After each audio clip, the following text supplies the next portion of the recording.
Неймар да Силва Сантос Жуниор, бразилиялық футболшы, Paris Saint-Germain және Бразилия ұлттық құрамасының ойыншысы.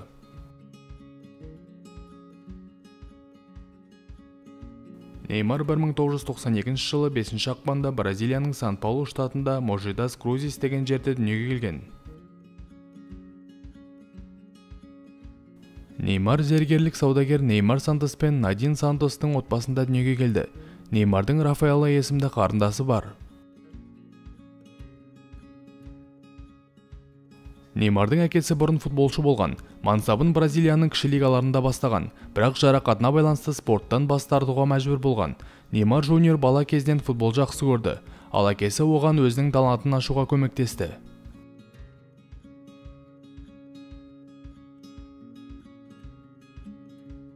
Екі мың үшінші жылы Неймар Сантос жасөспірімдер академиясына қабылданады. Бірнеше жылдан кейін 14 жасында Неймар Испанияға Мадридтің Реал Мадридіне қаралымға барады. Алайда жас футболшының әкесі Мадрид командасында қалмайды деп шешім қабылдайды. Өйткені вундеркинд отанында даму керек деп есептейді.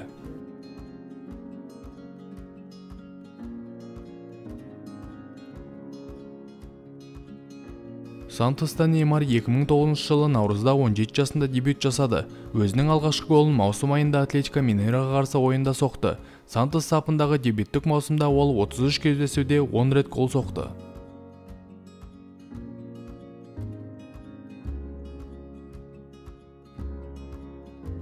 Екі мың 10 жылы еуропалық клубтар Неймардың ойынына қызыға бастайды.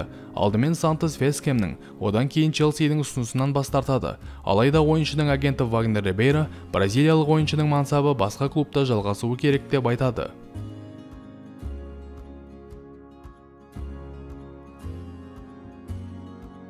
Екі мың 11 жылы Неймар Бразилия чемпионатының матчында Фламенго қақпасына салған голы үшін FIFA-дан Пушкаш сыйлығын жеңіп алды.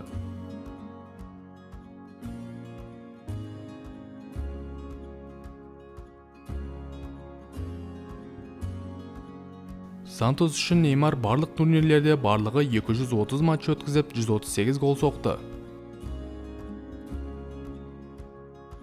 2013 жылдың мамыр айында Сантос Неймардың Барселонамен келісім шартқа қол қоятынын мәлімдеді. Жазда ол ресми түрде Каталония клубы ойыншысы атанып, 5 жылға келісім шартқа отырды.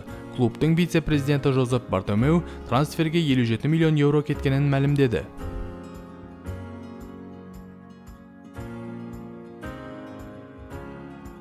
Каталония клубы үшін алғашқы ресми матчын Неймар 2013 жылдың 18 тамызында Левантеге қарсы өткізді. Бразилиялық ойыншы Барселона құрамындағы алғашқы голын 24 қыркүйекте Реал Сосьедадпен ойында соқты. Испаниядағы бірінші маусымда барлық турнирлерде 41 матч өткізіп, 15 гол соғып, 15 нәтижелі пас берді.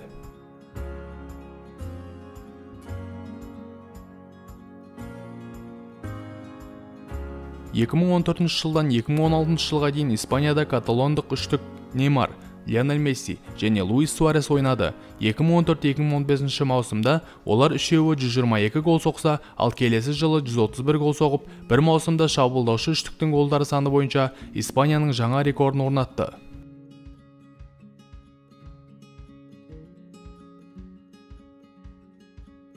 Екі мың 16 жылдың шілдесінде Неймар Барселонамен 2021 жылға дейін жалақысы 32,5 миллион евроны құрайтын жаңа келісім шартқа қол қояды. Алайда бір жылдан кейін ол командадан кетеді. Барселона үшін Неймар барлығы 186 матч өткізіп, 105 гол соғып, 76 нәтижелі пас берді.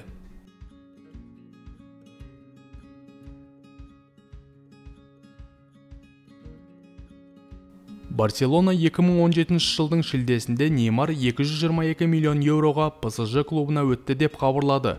Бұл футбол тарихындағы ең қымбат трансфер болды.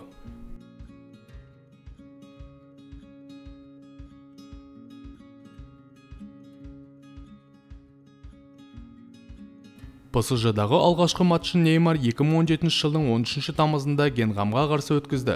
Бұл кездесуде бразилиялық ойыншы гол соғып, нәтижелі пас берді. 2018 жылдың ақпанында футболшы жарақат алып, маусымды мерзімнен бұрын аяқтады. Бірінші жылы француз клубында Неймар барлық турнирлерде 30 матч өткізіп, 28 гол соғып, 16 нәтижелі пас берді.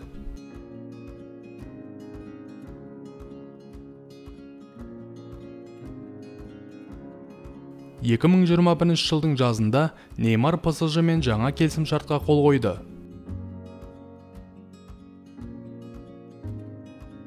Бразилия ұлттық құрамасында Неймар 2013 жылдың 10 тамызында ақш-қа қарсы ойында дебют жасады. Сол кездесуде жас футболшы ұлттық құрамадағы алғашқы голын соқты.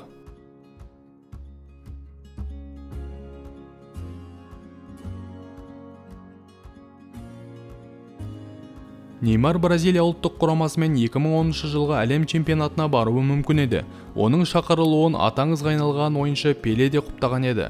Алайда Бразилия құрамасының бас жаттықтырушы Дунга ойыншы тым жас деп Неймарды шақырмайтынын айтты.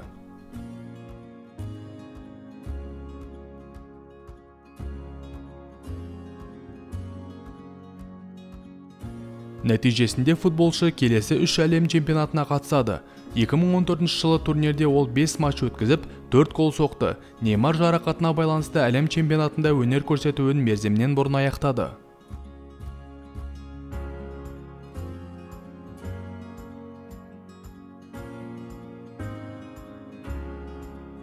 ...2016 жылы Неймар Бразилия ұлттық құрамасымен футболдан жазғы Олимпиада ойындарын жеңіп алды.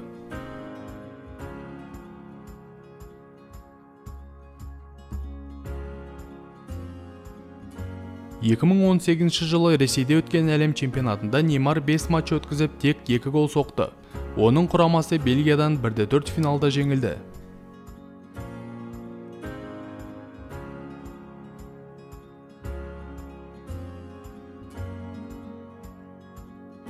Неймар 2022 жылы Катарда өткен әлем чемпионатының 1-8 финалындағы Оңтүстік Кореяға қарсы ойында пенальтиден гол соғып, нәтижелі пас берді. Нәтижесінде ол Пеле мен Роналдудан кейінгі 3 түрлі әлем чемпионаттарында гол соққан тарихтағы 3-ші бразилиялық ойыншы болды.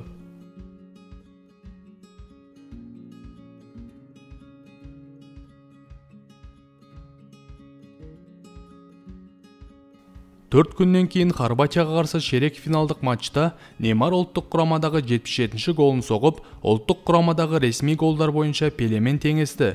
Дегенмен Бразилия құрамасы пенальти сериясында 4-2 есебімен жеңіліп қалды.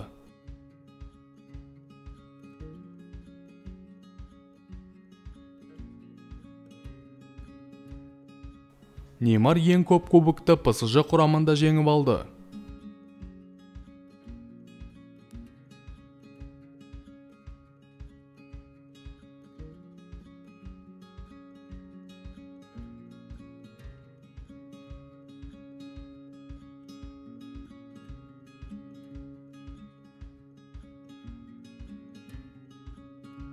Барселона мен Неймардың 7 кубогы бар.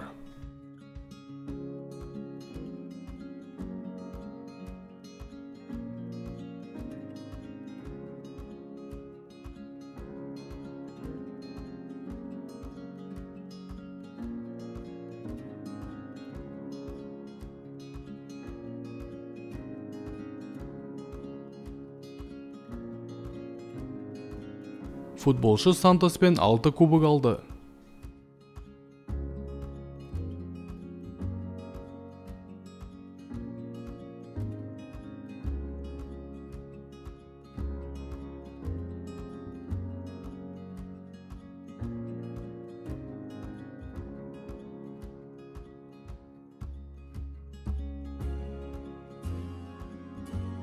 Неймар 19 жасында әке атанды.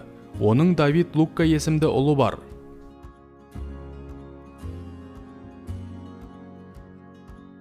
...2022 жылдың 25 қаңтарында Netflix стриминг сервисінде Неймардың мансабы жайлы мини-сериал шықты.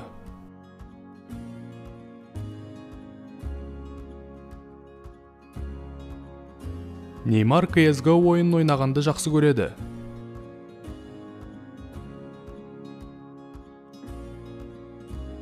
Көргендеріңізге рахмет, арнаға жазылып, лайк басып, пікір қалдыруды ұмытпаңыздар.